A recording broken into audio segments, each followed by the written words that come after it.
So hey guys, thanks for checking in the video.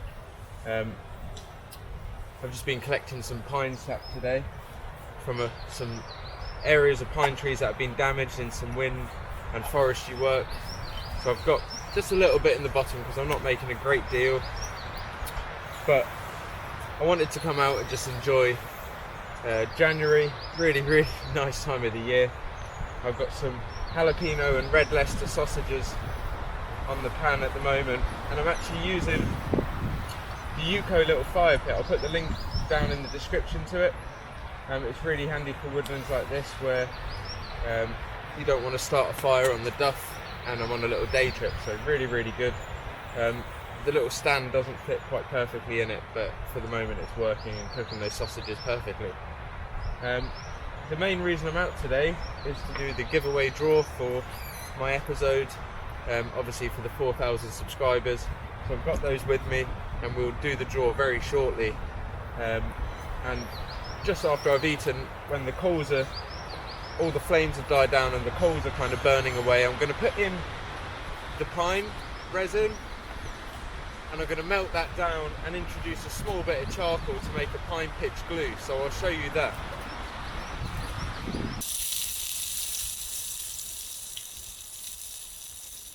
These are Jalepeno and Red Leicester sausages. They smell absolutely amazing and they're so packed they're bursting out, but I'm not bothered. And here's the pine resin. It's a little bit better lighting here, so I've only got a small amount in there, a fairly good size, so that'll make a good amount of glue. Once these flames have died down, I'm just going to bury this in the coals and slowly stir that until it becomes thick and runny. And then I'll show you what you introduce, or what you can introduce to make it a bit harder but less brittle, so that it works really well as a glue that you can keep on a stick.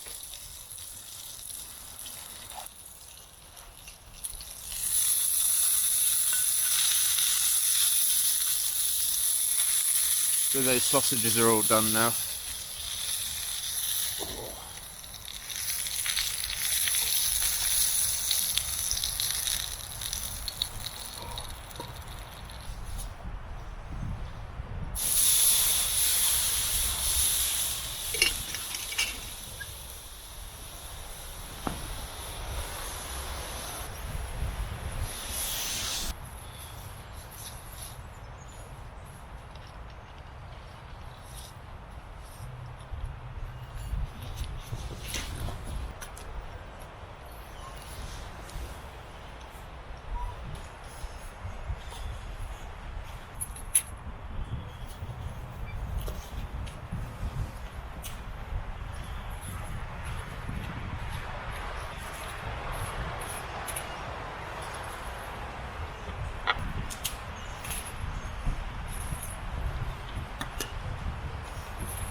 So now that the pine tar's all melted, or the resin has melted, and it's creating this kind of like tarry substance. It's not actually pine tar, but it's acting very similar. It's gone really dark. What we want to do then is just heat that a tiny little bit more to make sure all the lumps are broken down, and then I'm going to get some of this charcoal from around the edges and I'm going to crush a tiny bit into it. You don't want loads, but that acts as a temper. And you can use stuff like deer droppings, rabbit droppings.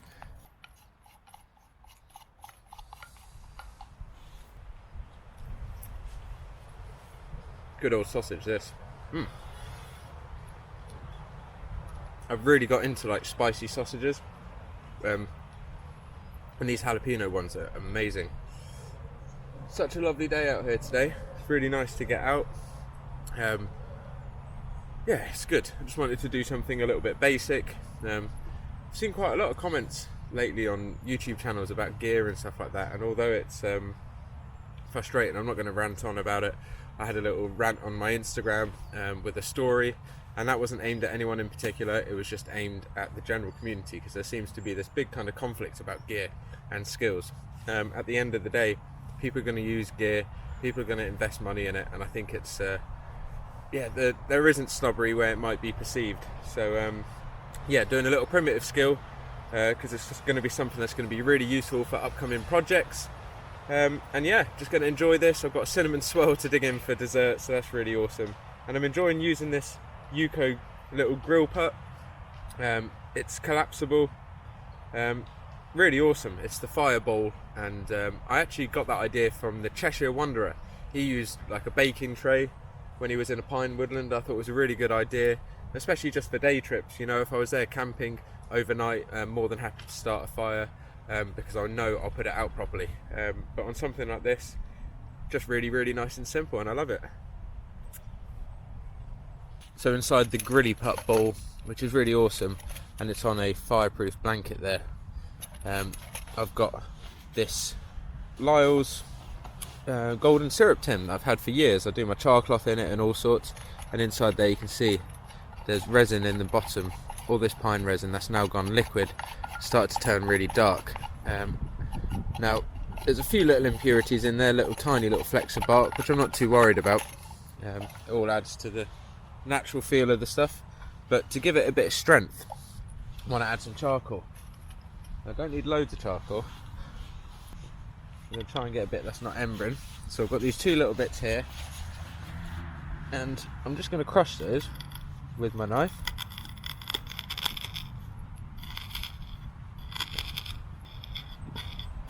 And I'm going to start adding a little bit at a time, a smaller amount, because you don't want to over temper this.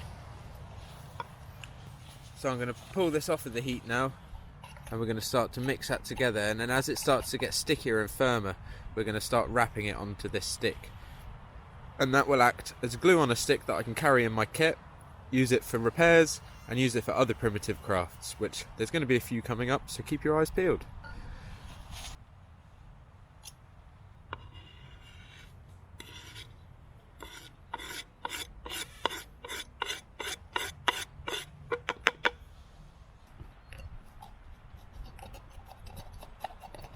So it's starting to get really nice and cohesive now, but I can tell it still needs a tiny little bit more charcoal, only the smallest amount. So I'm just going to crumble in a tiny little bit of this, just a tiny amount, probably about half of it.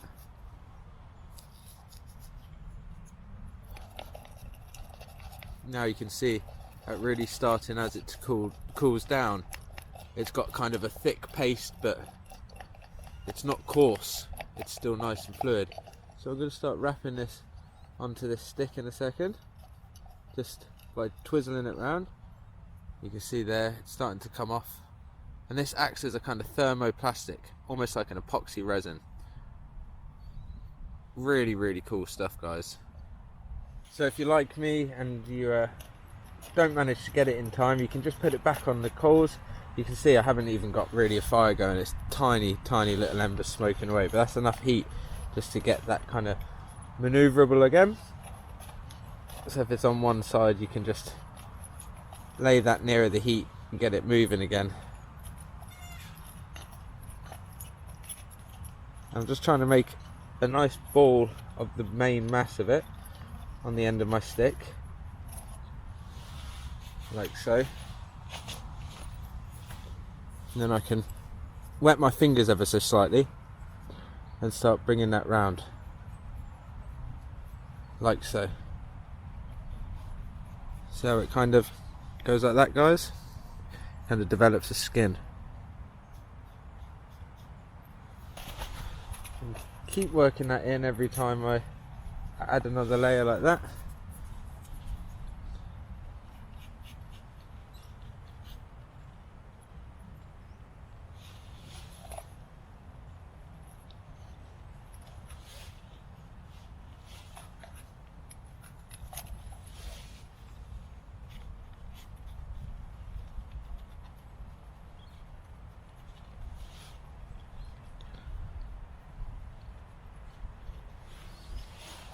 So I've already made my pine resin glue, pine pitch, and you can see in the background the pot's on fire. And this, I just wanted to show you, is a way you can clean out the tin if you're worried about the sticky resins that are staying in there. So you can just burn it out like that.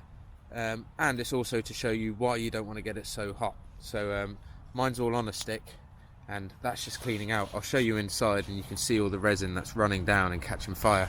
So it's probably quite hard for you to see, guys, but down in there is all that resin that I'm talking about. So it's all on the end, and that's what's burning now. So if I turn that pot upside down, we'd get some liquid resin out. So you can see it burning with quite vigorous black smoke, and that's just because of the resins in there. So if we turn that, pour that out, you can see there was a bit of liquid in there.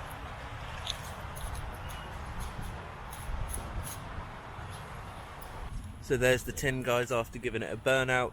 Nice and clean, there's no kind of residue. There's a little bit of ash on the side, but once that's cooled down I can give it a scrape out.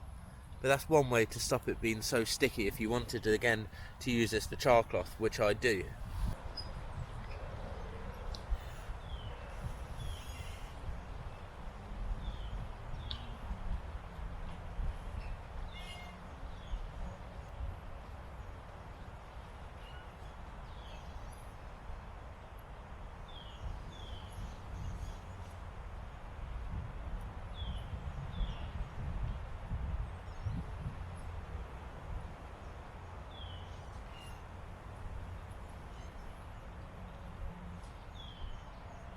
Right, so we're going to pick a giveaway winner now. Good luck to everyone. Thanks so much for the entries. There's been some really good comments. Can't thank you all enough for your kind words of support. It's been really helpful actually, because I've been a little bit stressed with things lately, especially the other camera not working. So I'm on this Osmo, which I hope has been really good quality for you guys. Unfortunately the battery just keeps going so quickly, but nevertheless I've had an awesome time today, and let's get one of you guys an awesome prize. 3 carvings, a Primal Nomad patch, and a header context bit of webbing. Right, so I'm going to be recording my screen on my phone because I have to use it to do the random comment pick, but I'm recording the screen so you guys are going to be able to see exactly what I'm seeing right now. I've got to enter the URL, which I'm going to do right now. So I'm going to filter duplicate users so that if someone's commented twice, it doesn't pick up their entry twice. I'm going to not include replies to comments. And I'm going to click the button to get the YouTube comments. So we've got 49 unique comments, which means 49 entrants. So thanks so much. That's really awesome. And a big thank you for everyone for watching the video. I hope you enjoyed it, and maybe it inspired you to make a wreath next year. But let's get going. So we're going to start at random. We're going to pick a winner. So like I said, best of luck to you guys. And there it is, Bats PFS Addict. Top video. I enjoyed the Jurassic Coast one a lot. Very interesting, as I live on the coast of Scotland. So yeah, congratulations, Bats. You've messaged me on Instagram actually quite a few times, so that's really awesome. I know how to get hold of you, and I'm so happy to be sending you this parcel. So it'll be on its way to you shortly. I'll make sure to send a message, and if it hasn't got through, drop me one, and we'll get this over to you. So thanks everyone so much for entering, and thanks so much for helping me and my channel get to 4,000. I've already started climbing a little bit past that now, which is just, it blows me away every time, because I only started this to kind of share my journey. I didn't think anyone would care, and yeah, I'm just looking forward to this year and sharing loads more content with you, especially stuff like this. I hope you've enjoyed seeing that, how to make primitive pitch glue or pine resin glue. It's going to come in really handy on loads of projects in the future.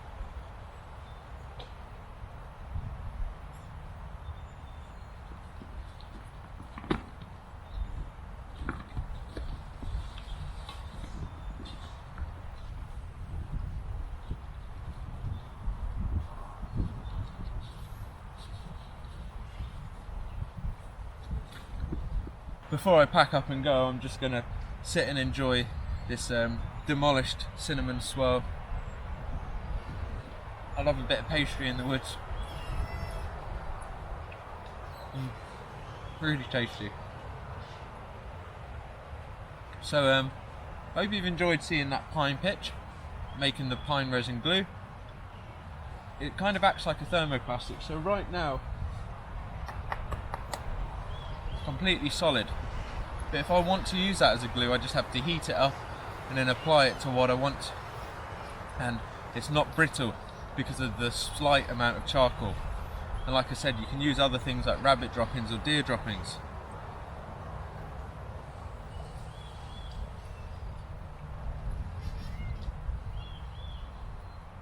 But again, I want to say a massive thank you to everyone for entering. I'm sorry that everyone couldn't have won.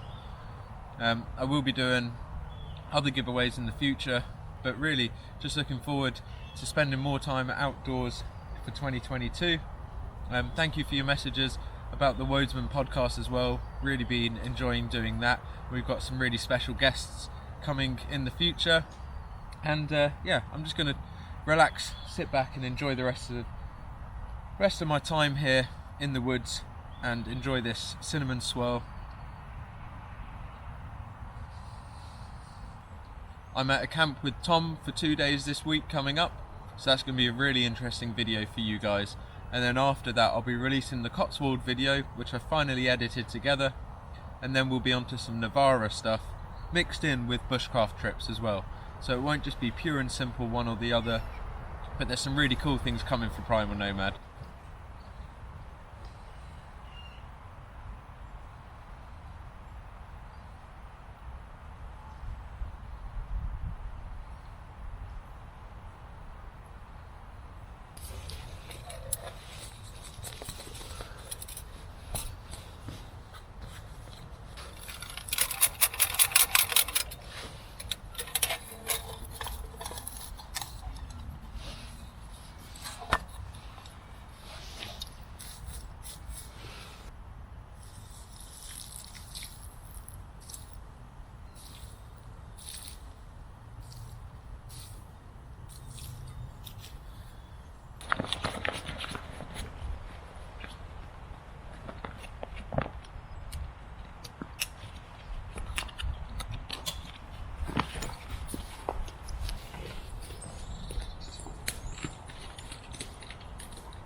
There's a nice birch polypore here.